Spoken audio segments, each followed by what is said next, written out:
이 많은 시장 참여자들의 매수 의사와 매도 의사가 동시에 겹치는 부분이 있습니다. 그게 이제 가격입니다. 그 가격은요, 이 같은 이 시장의 외부 변수, 어떤 외부 내용들이 전해지더라도 사람들의 이 심리 상태에 따라서 다르게 판단한다라는 거를 우리가 이번 상황을 통해서도 확인을 했잖아요. 그런 상황에서 도대체 어떻게 우리가 저점 고점을 정확하게 맞출 수 있느냐는 거죠. 매주 화요일 저녁 8시에 진행되는 무료 특강 아래에 고정 댓글에서 신청해 주세요. 데일리경제TV 시청자 여러분들 반갑습니다. 박성재 차장입니다. 하루가 다르게 급변하는 시장이 계속되고 있습니다. 이런 시장일수록 오히려 더 냉정함을 갖고 시장을 잘 바라볼 필요가 있어 보이는데요.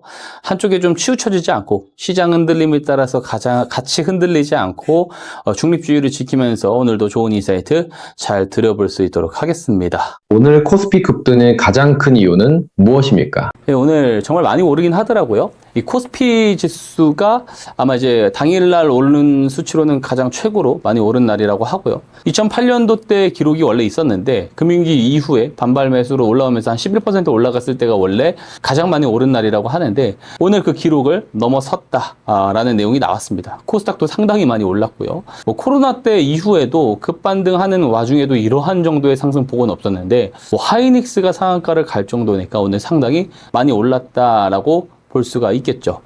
이 빠진 이유나 뭐 오른 이유 다 똑같습니다. 사실 지금은 시장이 반도체 업종에 따라서 좌우되는 그런 시장이지 않습니까?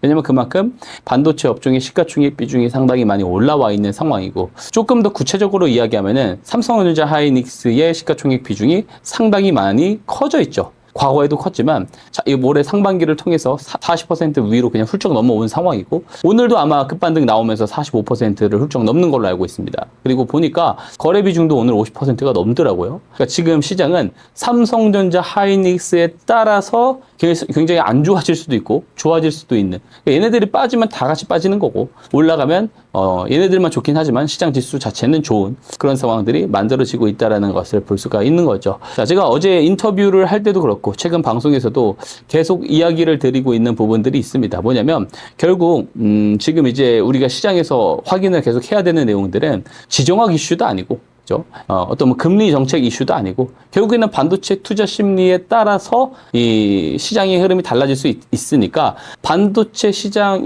투자에 대한 이 심리가 회복되어주는지 여부를 가장 중점적으로 체크를 하자라는 이야기를 제가 어제 바로 인터뷰에서도 이야기를 드렸어요. 근데 이 이야기는 누구나 다 할 수 있는 부분이죠. 금리 정책은 사실상 우리 시장을 이렇게 뒤흔드는 요인은 아닙니다. 왜냐하면 미국이 만약에 금리를 더 올려요. 그러면은 이 기업들의 성장에 대한 어떤 회의론이 생기는데 그러면 인프라 투자가 계속해서 적극적으로 들어가고 있는 반도체 쪽은 오히려 더 수혜를 볼 수가 있단 말이에요. 그래서 금리보다는 지금은 이제 반도체에 대해서 이 투자 심리가 더 중요하다라는 말씀을 좀 드리고 싶고, 근데 이제 최근에는 반도체 주식들이 많이 빠진 이유가 투자 심리가 많이 굳어 있었던 그런 부분들이 있지 않습니까? 그래서 지금 나오고 있는 흐름들을 우리가 잘 봐야 되는 것이 뭐냐면 오늘 어떠한 뭐 전망이 확 좋아지는 내용이 나오면서 이 삼성전자 하이닉스가 오르고 반도체 업종이 오르고 전체가 다 오른 것은 아니에요. 그러니까 전망은 그대로입니다. 오히려 그 베이스는 같은 내용을 가지고 다른 사후 분석을 지금 내놓고 있는 부분이거든요. 무슨 말이냐면 투자 심리에 따라서 같은 뉴스를 좋게 해석하느냐 안 좋게 해석하느냐로 나뉠 수가 있다는 겁니다. 오늘도 지금 사후 분석 내놓는 것들 보니까 마이크로소프트가 그리고 이제 메타는 이제 캐펙스 지출을 더 늘린다고 했잖아요. 그런 부분들이 또 부각이 됐다 뭐 이렇게 좀 사후 분석들을 하더라고요. 근데 어제 시장 안 좋을 때는요, 어제 아침에 나왔습니다. 오전 아침에 실적 나왔을 때는 메타가 수익성이 악화가 돼가지고 지출을 늘려도 나중에는 감소를 할 거다 이런 식으로 받아들였단 말이에요. 그러니까 이 같은 내용이지만 같은 이제 성격의 재료지만 그것을 시장의 현재 투자 심리 상황에 따라서 조금 다르게 해석을 한다는 거예요. 다 사후 분석이라는 것이죠. 그래서 그러면 더 중요한 것은 뭐냐면 결국에 트리거입니다. 트리거. 그러니까 우리 시장이 하락으로 돌아선 것은 결국에 이 반도체에 대한 이 매도 트리거가 발생을 했었던 것이잖아요. 뭐 메타 이슈부터 시작을 해서 오픈 AI가 IPO를 뒤로 미룬다라고 하거나, 그리고 그 이후에 뭐 이제 그 중국에서도 문샷 AI 키미 K3 공개한 부분, 그리고 이제 창신 메모리도 상장을 이제 27일 했지만 상장 이전부터 상장한다고 했었을 때 이게 우려가 굉장히 있었습니다. 공급 과잉에 대한 우려가. 그리고 그 뒤 이어가지고 이제 DUV 노광 장비까지도 이제 중국이 상업화, 양산을 빠르게 할 수 있다라는 내용 나오게 되면서 어쨌든 계속해서 이 시장을 끌어내리는 상황들이었지 않습니까? 그죠? 이런 트리거, 이런 상황에서 매수 트리거가 발생을 해주는 것을 기다려야 된다는 얘기를 제가 계속했어요. 그래서 매수 트리거로 결국에 나온 것이 뭐냐면, 레버리지 헤지 펀드의 마진콜 청산에 대한 이야기가 나온 것이, 그죠? 이제 청산이 될 만큼 돼가지고, 이제는 반발 매수세가 과하게 들어온 부분이 어쨌든 이 어떤 투심을 회복할 수 있는 트리거였다. 그러면 지금은 완전히 시장 심리가 다 회복이 되었느냐? 그 부분은 지금으로서는 완전히 단정할 수는 없어요. 오늘 강하게 올라왔기 때문에 심리가 일부 개선된 것은 맞지만 다시 한번 이게 강세 추세로 돌아갈 수 있는지 여부는 다음 주도 어느 정도 흐름을 좀 체크를 해볼 필요가 있다라고 생각을 합니다. 자, 근데 우리 시장이 올해 쭉 지나오면서 변동성이 상당히 많이 컸죠. 사이드카도 상당히 많이 발동이 되고 서킷 브레이커도 위아래로 상당히 많이 발생을 했습니다. 자, 저는 오히려 이런 한 흐름, 올해의 흐름이요, 한국 시장의 구조적인 약점을 다시 확인을 했다라고 생각을 합니다. 뭐냐면 반도체에 대한 의존도, 특히 삼성전자, 하이닉스에 대한 의존도가 너무 높아요. 왜냐면 얘네들이 빠지면 순환매가 도는 게 아니고 전체가 다 빠진다라는 것을 우리가 봤잖아요. 그래서 이쪽에 대한 의존도가 너무 높다라는 것은 추후에 이 빅테크 기업들이 캐펙스 지출을 앞으로 무한정 늘릴 수 있는 것은 아니잖아요. 언젠간 AI 쪽에 대한 수익성도 추첨하는 상황이 올 수 있는 것이고요. 언젠가는 이 캐펙스 지출에 대한 이 지출 규모를 줄이기 시작할 텐데, 그러면은 어쩔 수 없이 이 메모리 업종이 과거처럼은 아니어도 다운 사이클이 올 수 있다란 말이에요. 그럼 그런 상황이 왔을 때 변동성이 굉장히 커질 수 있다라는 것을 우리는 경험을 했습니다. 그렇기 때문에 지금 더더욱 이 단일 종목 레버리지 ETF에 대한 이 정부 대책이 굉장히 필요하다. 자체적인 이 대책이 상당히 많이 필요하다라는 이야기를 하는 거고요.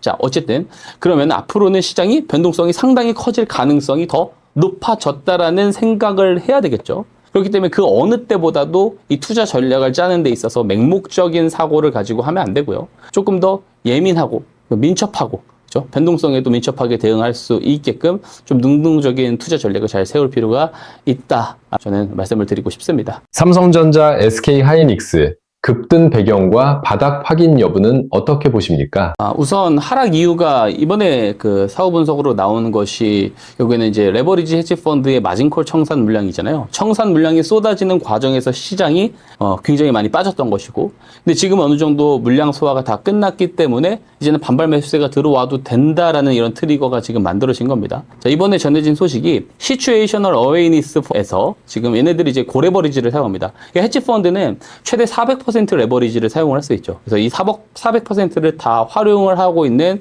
이 고레버리지를 이용을 하는 헤지 펀드로 유명한 펀드인데, 이쪽에서 지금 최근에 이 4배 신용을 써가지고 담은 종목들 보면 하이닉스, 샌디스크 다 이렇습니다. 이런 종목들을 가지고 있었어요. 그래서 이런 종목들이 빠지기 시작하면 어떻게 돼요? 마진콜이 일어날 수 있죠. 왜냐면 얘네들도 사고, 헤지 펀드들 사니까 개인 기관들 막 다 따라 사고, 주가가 많이 올라왔잖아요, 상반기 때. 그러면 당연히 기존에 보유하고 있는 사람들은 차익 욕구가 있단 말이에요. 피로도가 있는 상황에서 매도 트리거들이 나왔잖아요. 애플 이슈, 오픈 AI 이슈, 메타 이슈, 중국 이슈들 주르륵 나오면서, 앞에도 말씀드렸던 것들 주르륵 나오면서 사실상 이 어느 정도 이 AI 수익성 논란 이야기까지도 나오기 시작을 했고, 그러면서 7월에 20%, 30% 빠지니까 이 4배 레버리지를 갖고 있는 펀드들이 이거 어떻게 되겠어요? 당연히 120% 청산 상황으로 갈 수밖에 없다라는 거죠. 나올 수밖에 없다라는 거죠. 그래서 실제로 이 증권사에서 이 담보 비율을 유지하기 위해서 여기다 돈을 채워넣지 않으면은요, 이 자산들을 전부 다 매각을 해야 되는 상황이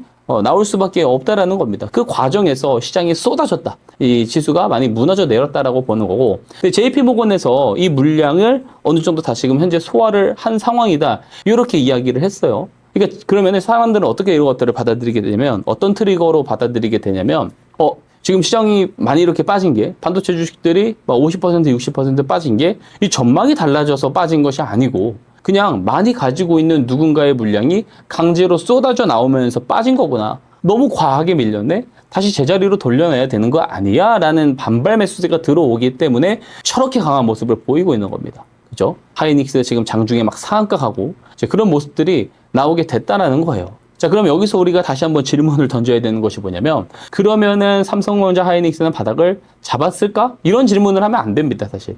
바닥은 우리가 알 수 없어요. 제가 항상 이제 투자할 때, 그 강의 때도 항상 이야기 드리는 것이 뭐냐면, 우리가 어떻게 바닥이랑 고점을 맞출 수 있느냐라는 거예요. 못 맞춥니다. 제가 지겹지만 동일한 말씀을 똑같이 드리는데요. 이 많은 시장 참여자들의 매수 의사와 매도 의사가 동시에 겹치는 부분이 있습니다. 그게 이제 가격입니다. 그 가격은요, 이 같은 이 시장의 외부 변수, 어떤 외부 내용들이 전해지더라도 사람들의 이 심리 상태에 따라서 다르게 판단한다라는 거를 우리가 이번 상황을 통해서도 확인을 했잖아요. 그런 상황에서 도대체 어떻게 우리가 저점 고점을 정확하게 맞출 수 있느냐는 거죠. 그죠? 우리가 그걸 할 수 있는 최선은 뭐냐면 지금 내가 투자하려고 하는 이 주식이 지금 시장에서 딱 놓고 봤었을 때 밸류에이션이 싼 편이냐, 그러니까 저렴한 밸류에이션, 저평가를 받고 있느냐, 리레이팅이 될 수 있느냐, 이 여부를 보는 거예요.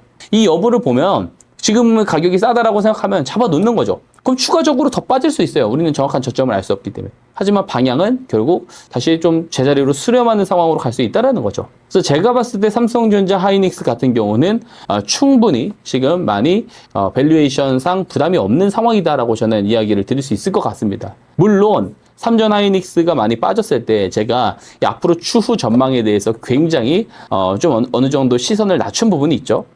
강세론을 어느 정도 많이 낮춰가지고 이 기간주 중에 조금 더 나올 가능성에 대한 이야기도 분명히 했습니다. 하지만 제가 포트폴리오 이야기를 드리면서 요새 거의 하루도 빠짐없이 이야기를 제가 라이브 방송에서 드리고 있거든요. 지금 전체 포트폴리오의 20%는 그래도 반도체를 담아놔야 된다라고 이야기를 꾸준히 드리고 있어요. 그래서 만약에 뭐 삼전 하이닉스 올라가는 동안에 아예 뭐 보시지도 못했던 분들, 그죠? 뭐 빠졌는데도 못 사죠, 그런 분들 사실. 빠지면 무서워서 못 사고, 올라가면은 내가 사면 빠질까봐 못 사고, 그죠? 그런 사람들이 지금 시점에서, 오늘 많이 오르긴 했지만, 밸류에이션 상 놓고 봤었을 때 지금은 비싼 구간은 아니다라는 생각은 한다라는 말씀 드리고요. 다만 제가 그래도 이야기 드리고 싶은 것이 뭐냐면, 올해 상반기처럼 되게 가파르게 상승하는 흐름은 나오지 않을 거다. 디램이라든지 랜드라든지, 이 메모리 가격에 대한 상승 흐름도 이제는 어느 정도 둔화가 될 가능성이 있다라고 보는 것이고요. 28년도 실적에 대한 부분들이 지금 구체화될 수 없습니다. 예상 컨센서스가. 그러다 보니까 어느 정도 이런 공백기도 존재를 할 것이고, 그러면서